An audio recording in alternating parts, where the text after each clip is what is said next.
भगवान ने इंसान का शरीर मिट्टी का बनाया है, लेकिन इस मिट्टी के शरीर में जो दिव्य ज्योति डाली है वो खुद का अंश डाला है।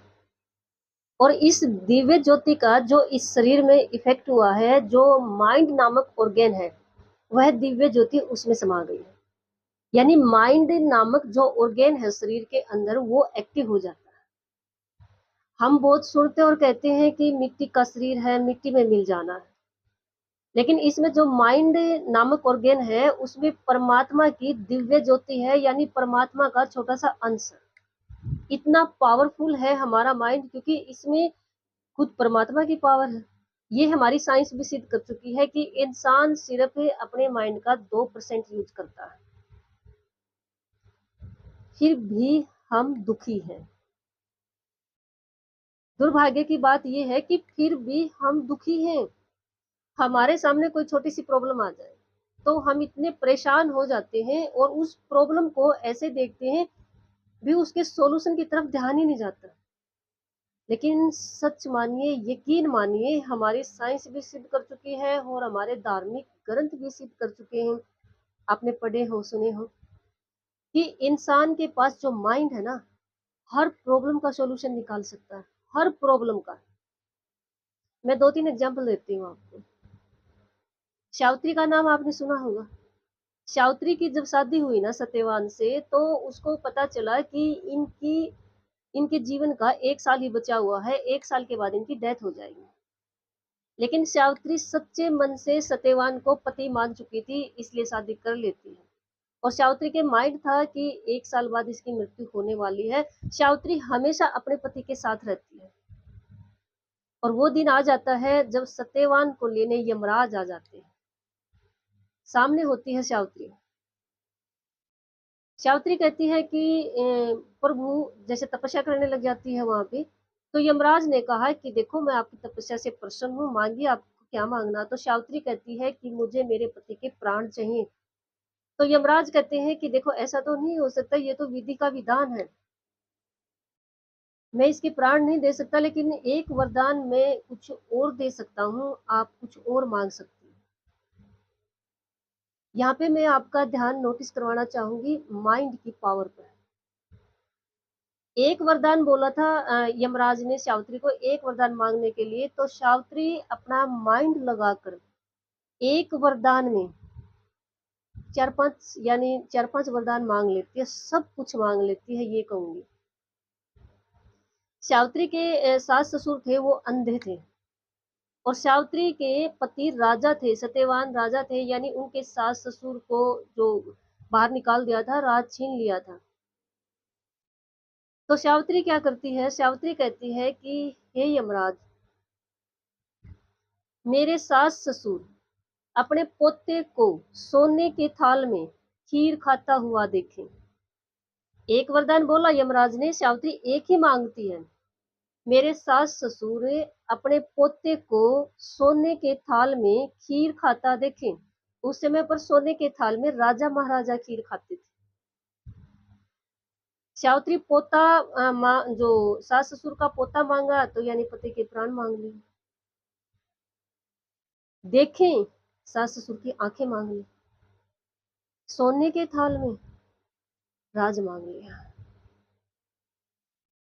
सच में माइंड में इतनी पावर होती है कि उस प्रॉब्लम का सॉल्यूशन निकाल सकता है, जिसका यही ध्यान ना रहे, यही माइंड ना आए, यानी सॉल्यूशन लगे ही नहीं किसका हो सकता है। सत्यवान को बचाने का कोई भी सॉल्यूशन, कोई भी तरीका नहीं था, लेकिन सावित्री ने अपनी चतुराई से अपने माइंड का यूज करके सब कुछ मांग लिया जो सावित्री को चाहिए, या जो सावित्री का लॉस था।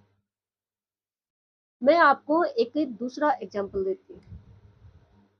एक बार दधीची नाम के ऋषि ने, दधीची वैसे फेमस ऋषि हैं, सबने सुना होगा, जो ब्रह्म ज्ञान की प्राप्ति के लिए तपस्या करते हैं, और उस इतनी कठोर तपस्या करते हैं कि उनको ब्रह्म ज्ञान देना ही पड़ता है यूनिवर्स के मालिक ने। लेकिन इंद्र भगवान स्वर्ग के राजा थे, ब्रह्म ज्ञान की जो नॉलेज होने के बाद उनको डर हो जाता है कि ब्रह्म ज्ञान की जिसको नॉलेज हो जाती है वो कुछ भी कर सकता है। लेकिन दधीचि पर पूरा भरोसा था। उनकी जो मेंटेलिटी थी, उनकी जो भक्ति करने की, उनकी जो इच्छा थी, उनके मन में जो भक्ति के विचार थे, वो गलत नहीं थे। इसलिए इंद्र भगवान कहते हैं कि दधीचि, अगर तुमने ये ब्रह्म ज्ञान पृथ्वी पर किसी को दिया तो तुम्हारा सिर काट दिया जाएगा, मैं खुद काट दूंगा। तो दधीचि ने कहा कि ऐसा कभी नहीं होगा।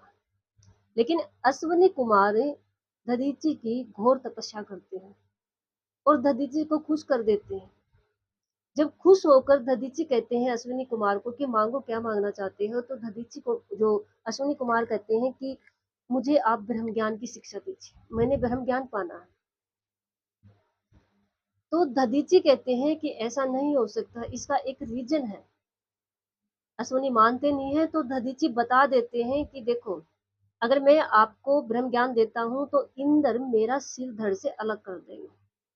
अब आप ही बताओ, मैं आपको वरदान भी देना चाहता हूँ, आपकी तपस्या से खुश भी हूँ, लेकिन सॉल्यूशन आप ही बताइए। टेढ़ी प्रॉब्लम थी ना। लेकिन अश्विनी कुमार अपना माइंड लगाकर कहते हैं कि आप मुझे ब्रह्म ज्ञान दीजिए, आपकी रक्षा मैं करूंगा, आपको मरने नहीं दूंगा, ये वादा करता हूँ। तो दधीचि अश्विनी कुमार को ब्रह्म ज्ञान दे देते हैं। जब इंद्र को पता चलता है तो इंद्र आग बबूला हो जाते हैं। और यहाँ पर अश्विनी कुमार क्या करते हैं कि दधीचि का, जो अपनी पावर से, भक्ति से, दधीचि का सिर अलग करके घोड़े का सिर लगा देते हैं। और जैसे ही इंद्र आते हैं गुस्से में तन तनाए हुए, वो ये नहीं देखते कि घोड़े का सिर कैसे लगा, क्योंकि गुस्से में तो बुद्धि काम करना बंद कर देती है। आते ही उसके दधीचि का सिर अलग कर देते हैं। ठीक है, तो इंद्र ने अपना जो कहा था प्रतिज्ञा पूरी की। उनके जाने के बाद अश्विनी कुमार वही सिर जो संभाल के रखा हुआ था दधीचि का, उसको दोबारा से लगा देते।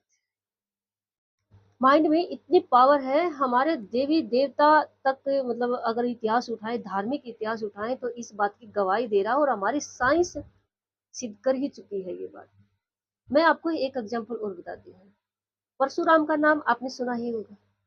परशुराम जो बहुत गुस्से वाले थे, महर्षि परशुराम, उनके अंदर बहुत ज्यादा क्रोध था। एक बार उनके पिता हवन करवाते हैं, यज्ञ करवाते हैं, और उनकी माता को गंगा से पानी लाने के लिए, यानी नदी का शुद्ध पानी लाने के लिए भेजते हैं। वो थोड़े से लेट हो जाते हैं। जब वो आते हैं तो हवन का, यज्ञ का जो समय था वो निकल चुका होता है। महर्षि परशुराम के जो दूसरे भाई थे, महर्षि जो परशुराम उस समय पर वहां पर नहीं थे। तो उनके पिता उसके भाइयों को कहते हैं कि अपनी माता को सजा दो। और सजा भी क्या, उनका सिर काट दो। अपने ही बेटों को कहते हैं अपनी माँ का सिर काटने के लिए कि इसने जो हवन का समय निकाल दिया है, मेरी सारी मेहनत खराब हो गई। लेकिन भाइयों से ये नहीं हो पाता है, ऐसा नहीं कर पाते हैं, तो उनके पिता गुस्से में आकर परशुराम के भाइयों के सिर काट देते हैं। तभी परशुराम वहां पर आ जाते हैं। परशुराम जब पूछते हैं पिताजी से कि क्या बात है, परशुराम बताते हैं कि इस तरह से हवन समय निकल गया है और मैंने इनको ये करने के लिए कहा, सिर काटने के लिए, नहीं काटा। क्रोधित, क्रोध सबसे ज्यादा परशुराम के अंदर। लेकिन देखो यहाँ माइंड पावर कैसे यूज करते हैं। उनको पता था कि उसके पिता कुछ भी कर सकते हैं, बहुत पावरफुल है, बहुत शक्तिशाली है, बहुत शक्तियां हैं पिता के पास। इसलिए अपने दिमाग का इस्तेमाल करते हैं और कहते हैं, बोलिए पिताजी मेरे लिए क्या आ गया है। तो परशुराम के पिता कहते हैं कि वही जो आपके भाइयों के लिए था, आपकी माँ का सिर काट दीजिए। परशुराम में एक सेकंड भी नहीं लगाते हैं कि अपनी माँ का सिर काट देते हैं। उसके पिता इतने खुश हो जाते हैं और कहते हैं कि परशुराम मांगो, आज क्या मांगना चाहते हो, मैं तुम्हें देना चाहता हूँ। तो परशुराम कहते हैं, हाथ जोड़कर पैरों में गिर जाते हैं और कहते हैं कि पिताजी, मेरे भाइयों को और मेरी माँ को दोबारा जीवन दान दे दीजिए, अगर कुछ देना ही चाहती हो। उस समय पर परशुराम के पिता परशुराम से बहुत ज्यादा खुश थे, और इस बात से और ज्यादा खुश हो गए कि परशुराम ने कैसे माइंड लगाकर पिता की आज्ञा का पालन भी कर दिया और माता को और भाइयों को जीवित भी करा लिया। तो माइंड में बहुत ज़्यादा पावर है सच में। लेकिन माइंड काम तब करता है जब माइंड शांत होता है। यकीन मानिए इस बात को अपने कहते हैं कि अपने ज़हन में अच्छे से बिठा लीजिए कि जब माइंड शांत होता है ना, तो माइंड में इतनी पावर है कि माइंड किसी भी प्रॉब्लम का, किसी भी टेढ़ी प्रॉब्लम का सॉल्यूशन निकाल सकता है। लेकिन माइंड तब प्रॉब्लम का सॉल्यूशन नहीं निकाल सकता जब ये माइंड अशांत होता है, क्रोधित होता है। कई बार ऐसा सुना नहीं है कि कोई ऐसे बहका जाता है, कोई फ़ायदा उठा लेता है। क्यों हो जाता है किसी इंसान के साथ ऐसा? क्योंकि उसको वो एकदम से एक्शन ले लेता है, एकदम से फैसला कर लेता है, सोचता नहीं है शांत मन से। मैं हमेशा अपनी वीडियो में मैं कई वीडियो में ऐसा बोल चुकी हूँ कि देखो साइलेंस और स्माइल, साइलेंस और स्माइल माइंड की सबसे अच्छी एक्सरसाइज है, सच में।